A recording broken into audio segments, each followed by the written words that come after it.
Alhamdulillah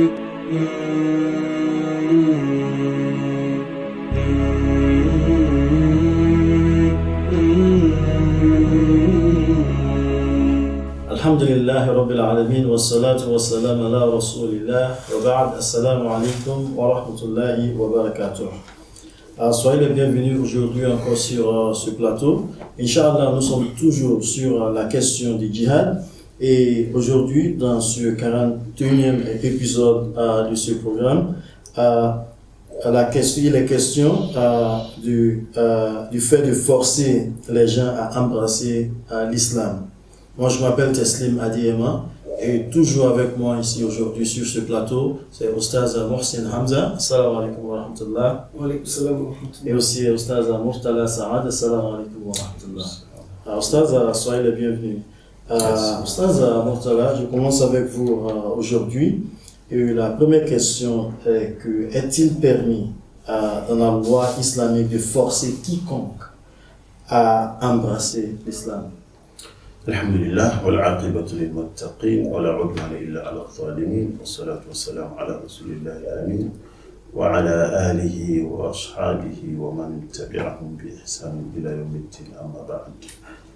Nous remercions Allah subhanahu wa ta'ala qui nous a donné une fois encore cette chance de se présenter sur ce plateau pour toujours essayer de donner des éclaircissements par rapport à l'utilisation et à la mauvaise interprétation de ces thèmes combien importants à l'islam. Il s'agit de questions du djihad. La question maintenant, c'est par rapport du fait qu'on doit ou on peut, est-ce qu'il est permis à ce qu'on force quelqu'un à ce qu'il embrasse l'islam, ou est-ce qu'on peut utiliser d'autres moyens pour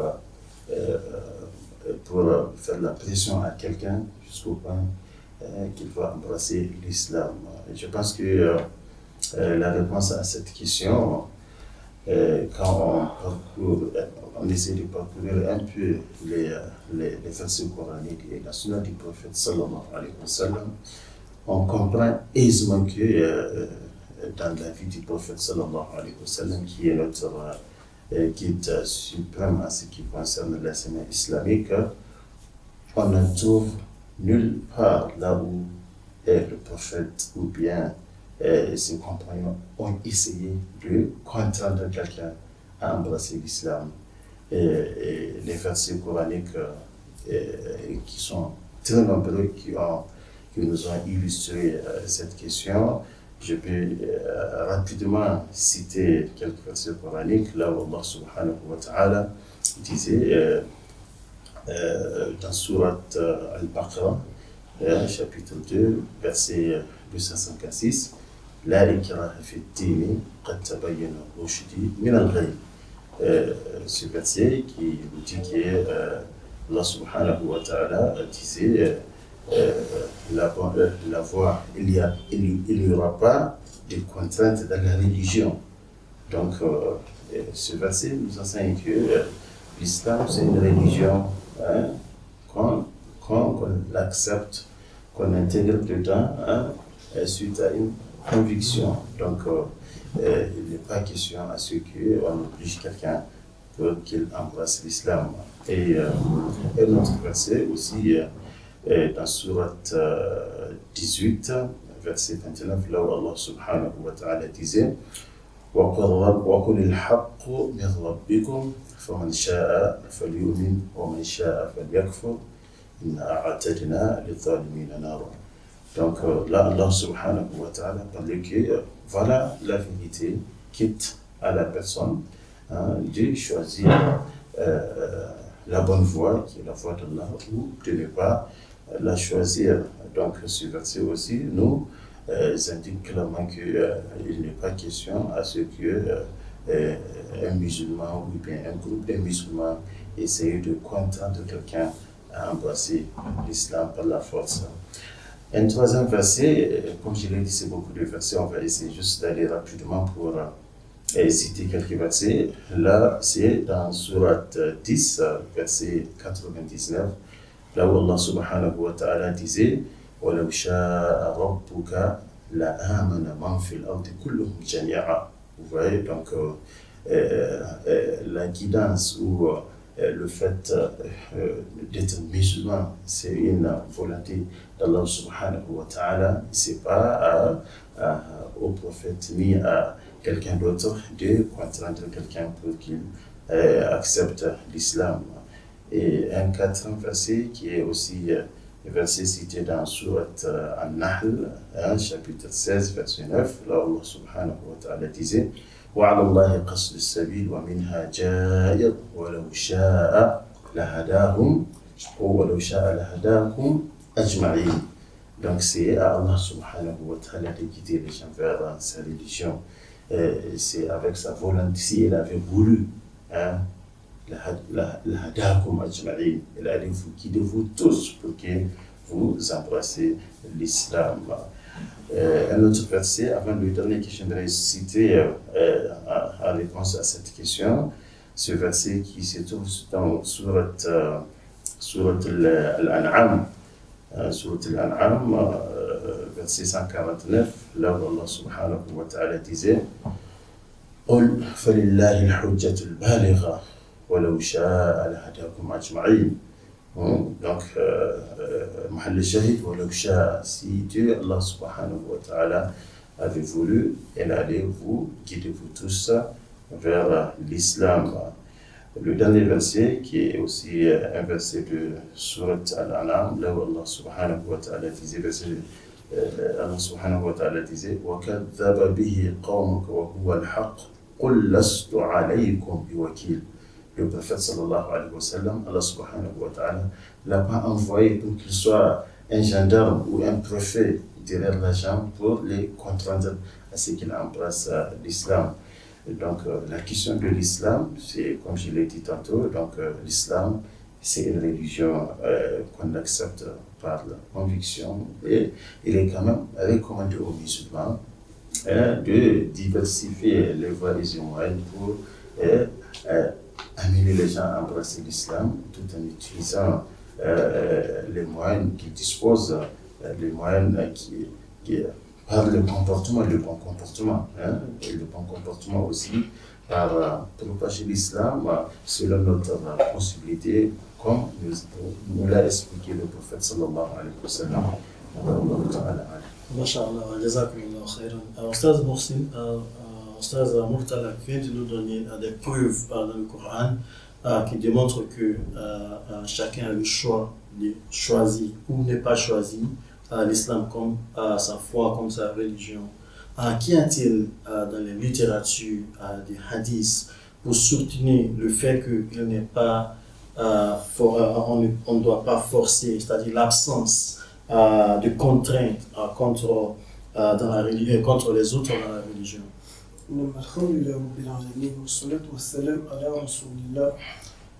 Comme l'a cité au stade des versets coraniques, nous allons passer maintenant à la phase pratique. Parce que si nous parlons de la sunna du prophète Mohammed sallallahu alayhi wa sallam, c'est la mise en pratique du Coran. Et ils ont questionné sa femme, Aïcha, sur le comportement du prophète Mohammed sallallahu alayhi wa sallam.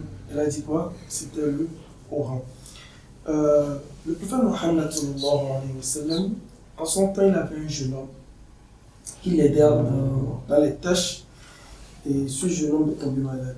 Le prophète Mohammed sallallahu alayhi wa sallam, il a rendu visite et il était même sur le point de mourir. Et le prophète l'a amené à prononcer le kalmat al-shahada. Et finalement, son père a dit, il faut répéter ce que Abu Qasim a dit. Et il a dit, il a répété le kalmat al-shahada et il est mort. Et quelle est la leçon tirée de là? Quelqu'un avec qui tu as travaillé, tu travailles chaque jour, ton chef. Aujourd'hui, les chefs, ils imposent la religion, ils imposent tout ce qu'ils font aussi à tous ceux qui sont des employés.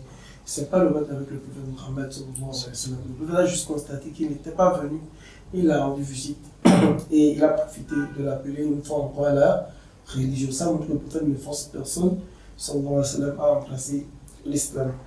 Nous avons aussi un compagnon qui s'appelle Thumama ibn Oufel. C'est un compagnon qui a beaucoup fait mal au compagnon. C'est un compagnon, c'est un homme musulman. Il a beaucoup fait mal au compagnon. Ils l'ont arrêté, emprisonné dans la mosquée du prophète Mohammed sallallahu alayhi wa sallam. Le prophète l'a demandé. Il a même tué. Ce monsieur-là a tué des compagnons. Le prophète, ils l'ont emprisonné dans la mosquée. Le prophète l'a demandé d'embrasser l'islam 3 fois. Il a refusé. Mais ils l'ont libéré de partir. Il est libre de partir. Donc, celui qui a tué des compagnons, ils l'ont arrêté. Ils l'ont demandé, si tu embrasses l'islam, c'est mieux pour toi. Finalement, ça montre que le prophète Mohammed sallallahu alayhi wa sallam, il n'est pas venu pour répondre le sang dans le monde. Non. Donc, il a dit, comme on a dit dans l'islam 3 fois, il n'a pas accepté. Il a dit de partir, qu'il est libre de partir. Nous avons vu aussi également, au temps du prophète Mohammed sallallahu alayhi wa sallam, son oncle Abu Talib. Il a été un bouclier pour le prophète sallallahu alayhi wa sallam. Finalement, il n'a pas embrassé l'islam. Le prophète, lorsqu'il a agonisé, le prophète s'est approché de lui, il a dit, répète le calme, il a refusé, il n'a pas dit. Ibn Mughira, ils étaient là, ils ont demandé de ne pas se détourner de la religion de leurs ancêtres. Ce qu'il a fait, le prophète ne l'a pas forcé. Jusqu'au prophète était véritablement, il voulait. C'était un grand choix pour lui d'embrasser l'islam. Nous avons vu aussi au compte du prophète Mohammed sallallahu alayhi wa sallam, nous avons Umar bin Khattab, nous avons aussi un autre Umar qui est Abu Jahl. Donc le prophète sallallahu alayhi wa sallam a dit, Allah, il faut faire entrer en islam un des deux là, celui que tu vas plus aimer, il faut la faire entrer en islam. Ça sera un plus pour la religion. Et enfin, Umar bin Khattab, il a embrassé l'islam. Donc le prophète il prie pour que les gens entrent en islam, il ne force pas. Et je vais finir avec le cas de la maman de Abu Huraira. La maman d'Abu Huraira, il a embrassé l'islam en l'année 7 de l'Hégire. Et qu'est-ce qu'il a fait? Il a demandé à sa maman d'embrasser l'islam. Sa maman a refusé, jusqu'au point où sa maman a dit même des conneries sur le prophète Mohammed sallallahu alayhi wa sallam. Abu Huraira était tellement gêné, il s'est rendu sur le prophète Mohammed sallallahu alayhi wa sallam, il l'a informé. Et voilà, j'ai appelé ma maman à l'islam. Elle a refusé, voici ce qu'elle a dit. Elle a dit d'accord. Et il a demandé au prophète de prier pour sa maman, pour qu'elle embrasse l'islam. Le prophète l'a fait. Et Abu Huraira s'est retourné à la maison et il a entendu que sa maman a dit d'attendre qu'elle est en train de se laver. Et sa maman s'est lavée et elle a embrassé l'islam. Il est revenu voir le prophète Mohammed sallallahu alayhi wa sallam, il a dit véritablement, on m'a embrassé l'islam. Donc, à voir les textes que je viens de citer, ça a montré clairement que le prophète, il ne force personne à embrasser l'islam. À travers ses comportements, les gens embrassent l'islam. Non, à travers les toits, les gens embrassent l'islam.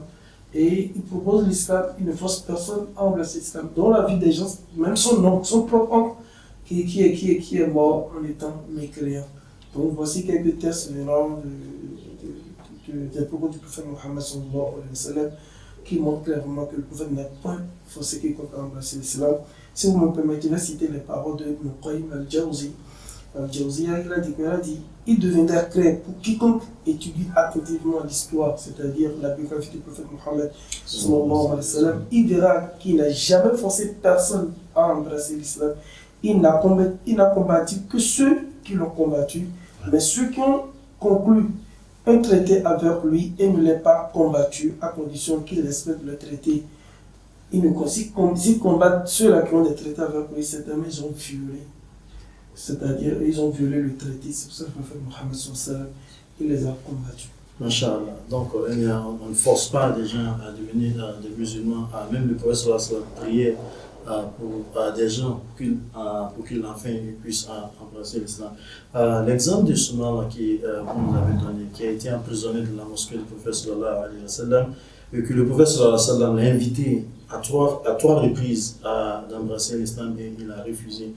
Je crois qu'on dit aussi que lorsqu'ils l'ont libéré, il est sorti de la mosquée, il partait, il est revenu encore pour embrasser l'islam de son propre gré. On lui demandait pourquoi est-ce que tu n'as pas accepté aux 3 premières reprises que le prophète sallallahu t'a invité. Il disait, non, il voulait voir si vraiment il allait lui forcer d'embrasser l'islam ou non. Et parce qu'on a libéré, on a vu que c'est vraiment une religion que lui, il aimerait embrasser. Donc, de son propre gré, il est revenu à embrasser l'islam. Voilà, ceci démontre que l'islam, parce que ça vient du prophète sallallahu alayhi wa sallam, c'est lui qui nous a enseigné que veut dire l'islam, et c'est lui qui démontre aussi comment pratiquer cette religion. Merci, Ostaz Murtada. Est-il permis de s'engager dans un djihad armé avec l'intention de récupérer les terres musulmanes qui ont été conquises dans le passé, comme l'Espagne, l'Andalous, l'Inde et aussi la Palestine, Chypre et autres? Alhamdulillah, sallallahu alayhi wa sallam.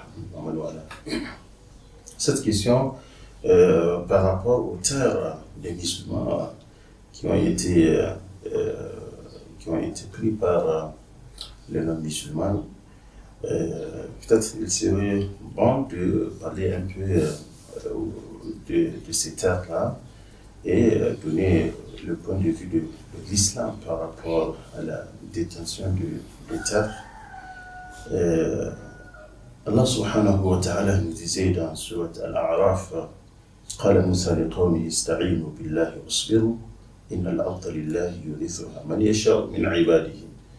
Donc, ce verset nous dit que les terres appartiennent à Allah et c'est à Allah d'éviter ça, de donner ça à qui il veut. Et un autre verset dans Surat Al-Mu'minun disait قل لمن الأرض ومن فيها إن كنتم تعلمون سيقولون لله أفلا تذكرون. Ce verset aussi qui pose une question, hein, à qui appartiennent les terres. Donc on va dire que les terres appartiennent à Allah subhanahu wa ta'ala. Ceci pour dire que évidemment les terres qui ont été conquis par des musulmans pendant les périodes d'hostilité et de guerre. Ces terres-là, après avoir conclu aussi des traités de paix, des terres conquises par des musulmans restent aux musulmans, parce que ce sont des terres qui ont été conquises pendant les guerres, donc ça devient comme des butins de guerre. Et au contraire aussi, il peut y avoir, comme c'est le cas aujourd'hui, le cas de Andalous, le cas de Chypre, et une bonne partie aujourd'hui de l'Europe, ce sont des terres, à un moment, les musulmans les ont conquis. Mais est-ce qu'on peut dire aux musulmans aujourd'hui d'aller récupérer ces terres-là? Je pense que si on donne ce genre de fatwa, c'est comme si nous sommes en train de demander aux musulmans de commencer la guerre. Ce qui est contraire à l'islam. L'islam, tant que les musulmans n'ont pas été persécutés, tant que les musulmans, on ne les a pas empêchés de pratiquer leur religion, il n'y a pas d'autre raison à ce qu'ils commencent la guerre. Et surtout que pour commencer une guerre, il y a des critères et des conditions dont nous sommes tous d'accord aujourd'hui que ces conditions ne sont pas réunies pour les musulmans de commencer une guerre quelconque. Donc, il y a eu quand même des divergences entre les savants. Il y a d'autres qui pensent que les musulmans ont bel et bien le droit d'aller récupérer ces terres-là. Par contre, ceux qui ne partagent pas cet avis-là, et parce que le fait de demander aux musulmans de récupérer ces terres-là, c'est pour maintenir les musulmans dans une situation permanente de guerre et d'hostilité. C'est pour cela que parce que tant que la guerre est terminée, il y a eu maintenant peut-être même des traités de paix, les musulmans n'ont pas le droit de récupérer ces terres-là. Mais cette question, quand même, attire mon attention par rapport à ce qui se passe à nos frères qui sont en Palestine. Et leur condition est totalement différente, leur situation est totalement différente des autres situations. Quand vous prenez le cas du conflit palestino-israélien, tout le monde sait comment les Israéliens sont arrivés sur ces territoires. Et même pas ça, ils ont chaque fois une idée d'expansion. Ils voulaient toujours récupérer beaucoup plus de terres de Palestiniens. On voit bien comment ils essaient de faire pousser les Palestiniens pour qu'ils puissent récupérer ces terres-là et installer les Juifs. Donc, pour eux, je pense que on ne peut pas leur donner ce genre de fatwa. Ils ont bel et bien le droit de défendre ces terres-là. Le prophète disait qu'il parce que là, ils sont avec de non-musulmans qui sont hostiles, qui sont des agresseurs. Maintenant, aujourd'hui, ce n'est pas un secret, tout le monde le sait, avec la géopolitique, avec le soutien dont les Israéliens bénéficient, il se permet chaque jour de prendre le terre palestinien, de tuer autant d'hommes qu'ils veulent, sans qu'ils soient inquiétés. Donc, ce qui est les Palestiniens, cette lutte qu'ils sont en train de mener, je pense que c'est une lutte légitime parce qu'ils ont été agressés par quelqu'un qui n'est pas musulman. Donc, ils ont tout à fait le droit de travailler, de faire le djihad. Donc, ils puissent eux aussi regagner leur liberté et aussi avoir récupéré aussi leur terre pour qu'ils puissent mener à bien leur vie. Donc, si on prend un de nos éminents savants, notamment le chef Youssef al-Khartawi, Allah yarhamuhu, qui disait si l'ennemi entre dans les terres musulmans et les occupe, il devient une obligation de combattre et de les expulser de ces terres-là. Ça, c'est un des passages cités dans ce document qui s'appelle Fiqh al-Jihad. Donc, pour finir, c'est le contexte qui peut nous amener à trancher, soit de combattre pour récupérer des terres ou ne pas combattre. Donc, tout dépend des situations et des conditions.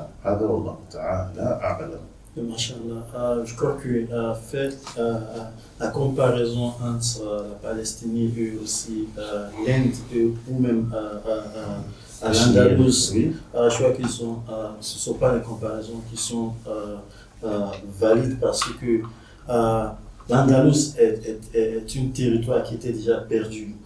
Les musulmans se sont combattus, mais malheureusement, ils ont perdu.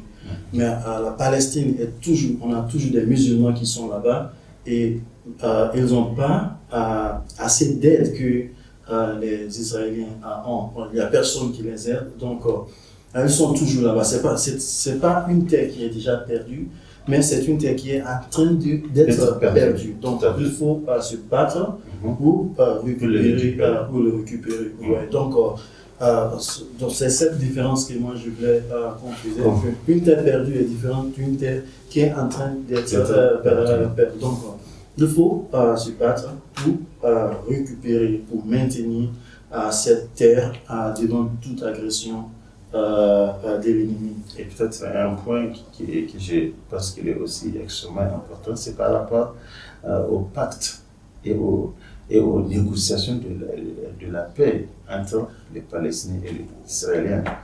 Tout le monde le sait, il y a eu de multiples rencontres là où on signe des accords dans l'autre partie, ne le respecte pas. Donc les musulmans, ils n'ont pas d'autre choix que de battre. Inch'Allah. Merci beaucoup, Ustaz Moussim. Certains ont fait valoir que le verset 191 du chapitre 2 du Coran justifie d'engager des hostilités pour récupérer des terres qui étaient autrefois musulmanes, telles qu'on le disait quelle est la bonne interprétation de ce verset? Alhamdulillah. Bismillah, alhamdulillah. Ceux qui utilisent le verset 191 de Sourate Al-Baqarah pour justifier de rester en guerre de façon permanente, ce n'est pas fondé. Cette hypothèse n'est pas du tout fondée. Le verset dit ceci: وَاقْتُلُوهُمْ حَيْثُ ثَقِفْتُمُوهُمْ وَأَخْرِجُوهُمْ حَيْثُ أَخْرَجُوكُمْ وَالْفِتْنَةُ أَشَدُّ مِنَ الْقَتْلِ وَلَا تُقَاتِلُوهُمْ عِندَ الْمَسْجِدِ الْحَرَامِ حَتَّى يُقَاتِلُوكُمْ فِيهِ. Ce verset, ça a été révélé lors de la bataille de la conquête de la Mecque. C'était dans ce cadre, on ne peut pas utiliser ce verset, généraliser ça avec l'acquisition des terres partout où on va les voir. Mais ce qu'il faut noter tout simplement, comme Oussez l'a abordé pour le faire de récupérer les terres qui ont été les terres des musulmans par le passé. Nous avons beaucoup de méthodologies aujourd'hui. Il faut passer par la diplomatie. Nous avons des traités internationaux. Nous avons des organisations, des grandes institutions internationales qui peut toutefois, on peut faire recours à ces grandes institutions pour voir la faisabilité. Il faut aussi tenir compte des réalités de chaque moment. Vous l'avez souligné sur le cas de Palestine. C'est parce qu'ils sont toujours sur les terres, et ils sont toujours là. Ils n'ont pas encore perdu totalement leur territoire. Mais par contre, comme l'Espagne et autres, une bonne partie de l'Europe, où c'est déjà perdu totalement, on ne peut pas de se lancer dans cette optique-là. Parce qu'on aura beaucoup de morts, on aura beaucoup de dégâts. Et là, une règle que nous utilisons dans les principes, on dit Darul Mafasid, Muqaddam ala Jalbil Masalih. Donc, si on regarde bien avec ce qui se passe aujourd'hui, nous avons déjà beaucoup de pays. Les gens, la tête d'Allah est si vaste. La tête d'Allah est si vaste. Dans ce pays aujourd'hui, on les appelle Darul Sulh. On permet aux gens de prier, de faire ci, de faire ça. Ce n'est pas encore mal. Mais à tenir compte de ça, ce que nous allons dire tout simplement, c'est qu'on ne va pas oublier notre passé, on va construire notre futur en utilisant notre passé, le présent. Mais on ne va pas oublier ce verset d'Allah. Là dit Idfa billati hiya ahsan.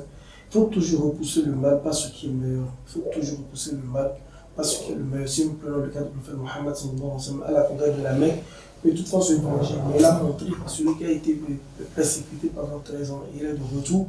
C'est comme la vengeance, mais il faut utiliser cette tradition du prophète Mohammed pour monter le modèle. Il faut voir encore la faisabilité, ne pas dire que les Zahir nous ont fait du mal et c'est le moment aussi de la rendre. Ce n'est pas de la bonne manière. Le prophète Mohammed nous a bien enseigné la bonne manière à le faire. Donc c'est un peu ce que nous pouvons retenir. Mais le verset ne va pas être utilisé pour rester en guerre de façon permanente. Merci beaucoup, Oustaz. Donc, dans l'islam, nous sommes toujours sur le fait que l'islam préfère toujours la paix, ce n'est pas de la guerre. Donc, s'il y a des gens qui font des mauvaises interprétations des versets coraniques, ils ne sont pas acceptables. Les versets coraniques sont interprétés selon des contextes et selon aussi le savoir que dispersent les savants musulmans qui ont des savoirs dans le domaine de la traduction, de l'interprétation des versets coraniques. Inch'Allah, Ustaz, merci beaucoup pour votre explication sur ce sujet aujourd'hui. Inch'Allah, nous sommes arrivés à la fin de cet épisode aujourd'hui. Inch'Allah, à nos téléspectateurs aussi, j'aimerais dire merci beaucoup et on se retrouve dans l'épisode prochain. Assalamu alaikum wa rahmatullahi wa barakatuh.